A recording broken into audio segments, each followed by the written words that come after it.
जसपुर जिले में भ्रष्टाचार चरम सीमा में है। भ्रष्टाचारी भ्रष्टाचार करने में कोई कसर नहीं छोड़ रहे हैं। जिले का कोई विभाग कमीशनखोरी, लापरवाही, भ्रष्टाचार से अछूता नहीं रहा है। सरकारी पैसे का बंदरवाट करना इनकी आदत में शामिल हो गया है और जनता का हिमायती करने वाले नेता सब कुछ जानते हुए भी धृतराष्ट्र की तरह आंख में पट्टी बांधे बैठे हैं और हर धृतराष्ट्र का अभिनय करने वाले नेता अपने बगल में संजय रूपी चमचे से जिले का आंखों देखा हाल सुन रहे हैं, लेकिन किसी भी बड़े भ्रष्टाचारी के ऊपर कार्यवाही नहीं करते। आपने सुना होगा या देखा होगा, हाँ कार्यवाही होती है, लेकिन छोटे कर्मचारी के ऊपर। जी हाँ, हम आज आपको जिले का सबसे बड़ा भ्रष्टाचार दिखाने जा रहे हैं। इतना बड़ा भ्रष्टाचार जो कि आपके बच्चों की शिक्षा दीक्षा के लिए सरकार द्वारा दिया गया था, जिसमें आपके बच्चे जिस आंगनबाड़ी में पढ़ने जाते हैं उसे सजाने संवारने के लिए जिले के सभी आंगनबाड़ी के ऊपर सरकार 15,000 रूपये खर्च करने थे, जिसमें आंगनबाड़ी को पेंट कर लिखना, बच्चों का फोटो बनाना, सजाना संवारना था। मगर भ्रष्टाचारी रूपी दैत्य आपके बच्चों का पैसा निकल गया। आज इसी का जीता जागता उदाहरण हम आपको दिखाने जा रहे हैं। जसपुर जिले का कासाबेल ब्लॉक, यहाँ 44 स्कूलों को 15,000 रूपये 2 बिल दिखाकर उनके खाते नंबर के साथ सभी प्रधान अध्यापकों को तत्काल भुगतान करने को कहा गया और कई शिक्षकों के ऊपर फोन के माध्यम से दबाव बनाकर खाते में पैसा डलवाया जा रहा है। जी हाँ, हम आपको बताते हैं कि वो बिल जिसमें पैसा डलवाने की बात कही गई है, जी हाँ, इस बिल में जीएसटी के लिए कोई जगह नहीं है। वो बिल जो पूरी तरह से देखने में ही फर्जी लगता है। अब आप स्वयं सोचिए कि एक स्कूल को 15,000 रूपये देना है। कासाबेल ब्लॉक का 44 स्कूल मतलब 6,60,000 रूपये। अब आप पूरे जिले का आकलन कर लीजिए, सरकार की इतनी बड़ी राशि का बंदरबाट कैसे किया गया होगा। जी हाँ, जनता को सोचने पर मजबूर कर देगी कि भ्रष्टाचार को अंजाम देने वाले अधिकारी को इतनी बड़ी राशि का भुगतान हो रहा है, जिनके माध्यम से हो रहा है उनको मालूम नहीं। जी हाँ, शिक्षा विभाग के बीआरसी राजेंद्र जो अपने कथन से पद की गरिमा को भ्रष्टाचार कर तार तार कर रहे हैं और अपनी करनी को बीईओ के ऊपर डाल रहे हैं। कारण चोरी तो पकड़ी गई है। जी हाँ, इनको नहीं मालूम कि किसको कितना भुगतान किया जा रहा है। ये खुद मानते हैं कि आंगनबाड़ी को सजाने संवारने का काम तो आया था। पिछले सत्र बालवाड़ी को प्राथमिक शाला के साथ अटैच करना है, शायद अटैच करना है, और क्योंकि बालवाड़ी का खाता नहीं है बैंक अकाउंट, तो प्राथमिक शाला का अकाउंट में डाला गया है। प्राथमिक शाला वाला वो बालवाड़ी में एक शिक्षक को अटैच किया गया है। मतलब प्राथमिक। आराधना गौतम कौन है? आप लोग जो बिल दे रहे हैं स्कूलों में, उसमें नीचे में अकाउंट नंबर दिया गया है जिसमें टीचर्स को अमाउंट डालने की बात है। तो ये अंबिकापुर का कोई एड्रेस है, नमना कला का, तो ये पैसा उनके खाते में कैसे जा रहा है? नहीं, देखिए आप जवान दिया, मेरी बात सुनिए ना, आप बहुत जिम्मेदार पद पे हैं और ऐसा इस पद पे हैं कि आपको एक एक स्कूल का जानकारी है। वो पूरा आप सही कह रहे हैं, लेकिन मेरे को खाली इतने ही बता दीजिए ना कि आराधना गौतम के उसमें खाते में पैसा क्यों जा रहा है, क्या क्या काम करवा रहे हैं। मैं नया हूँ अभी यहाँ, इतना बड़ा बिल पास हो रहा है 44 स्कूलों नया हूँ अभी। ये लोग क्या क्या काम करवाए हैं। आप कब आए हैं यहाँ? मेरा तो अभी 29 जनवरी है।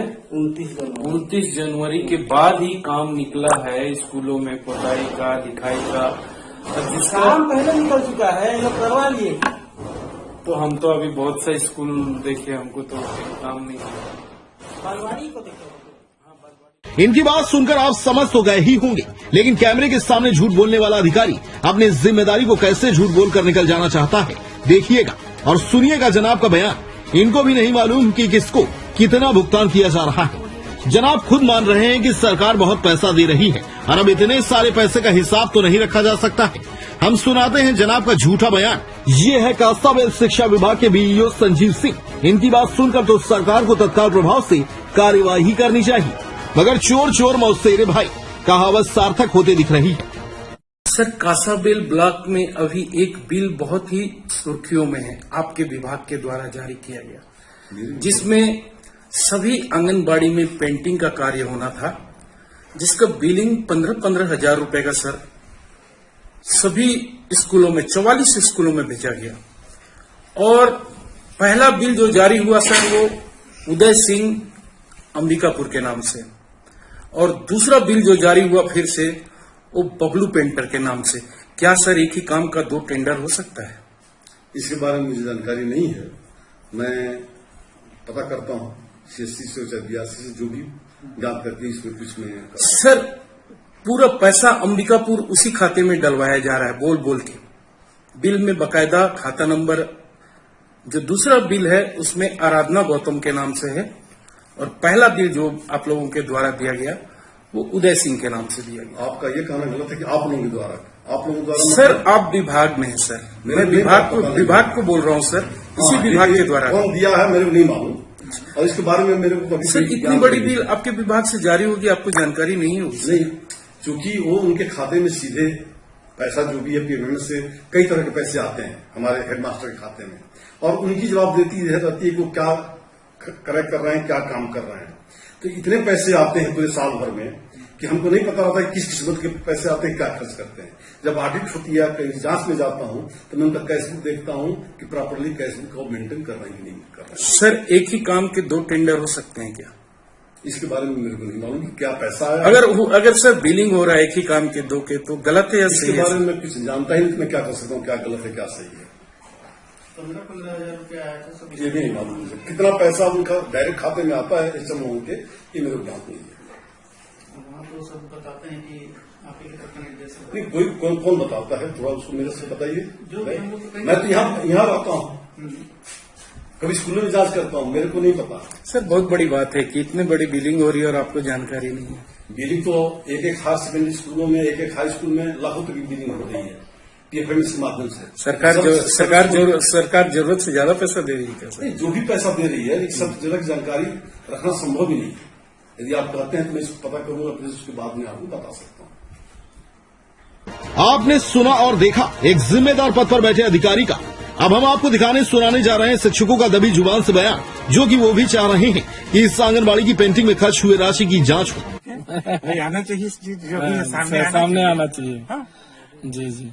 अच्छा, इसमें एक चीज है, जैसे पीपीए जनरेट कर रहे हैं वो तो यहाँ रिकॉर्ड हो रहा है, अपन RTI भी लगा देते हैं तो बिल तो निकलेगा ही। अगर कोई HM बोल रहा है कि मैं नहीं दिया हूँ, नहीं किया हूँ, उसमें तो ऑलरेडी उसमें जा रहा है ना, तो एक बार जांच होनी चाहिए इसका। नहीं दिया होता है। हाँ, और उदय सिंह कौन होता है अपने खाते में पैसा लेने वाला? वही तो टेंडर कैसे ले लिया पूरा फंडिंग का, कि क्या का है कि कैसा है। तो इस मैटर पे ना BO और BRC का ही पूरा वो है। BRC कौन है? बहरहाल मामला बहुत गंभीर है। मामला आपके बच्चों से जुड़ा हुआ है। मामले की गंभीरता को समझना चाहिए। जिले के नेता जो जिले के आला अधिकारी को, शिक्षा विभाग के मंत्री को, प्रदेश के मुखिया भूपेश बघेल को, और सबसे बड़ी बात जिले में बैठा विपक्ष को, जिनको सिर्फ जातिगत राजनीति करनी आती है, वो कभी जनता के भले के लिए भी कुछ राजनीति करे। कारण ये पैसा बच्चों की शिक्षा से जुड़ा हुआ है, और ये जसपुर जिले का अब तक का शिक्षा विभाग द्वारा किया गया सबसे बड़ा भ्रष्टाचार है। अब देखने वाली बात यह होगी कि आप सभी लोग आपके आसपास जितनी भी आंगनबाड़ी केंद्र हैं जाकर देखें कि काम हुआ है कि नहीं। अगर हुआ है तो उसकी गुणवत्ता। हमने तो कासाबेल के कई आंगनबाड़ी में जाकर देखा, कहीं देखने को नहीं मिला कि आंगनबाड़ी में 15,000 सरकार खर्च की हो। माननीय जिले के आला अधिकारी, अगर आप हमारे जौहर छत्तीसगढ़ को देख रहे हो तो इन 2 कर्मचारी के ऊपर तो तत्काल प्रभाव से कार्यवाही कीजिए, जो अपनी जिम्मेदारी छोड़कर ऑन कैमरा झूठ बोल रहे हैं। अब देखते हैं कि सच में जसपुर जिला अंधेर नगरी चौपट राजा वाली कहावत को सच करता है या भ्रष्टाचार करने वाले के ऊपर कार्यवाही। कांसाबेल से ब्यूरो चीफ प्रकाश मिश्रा की रिपोर्ट।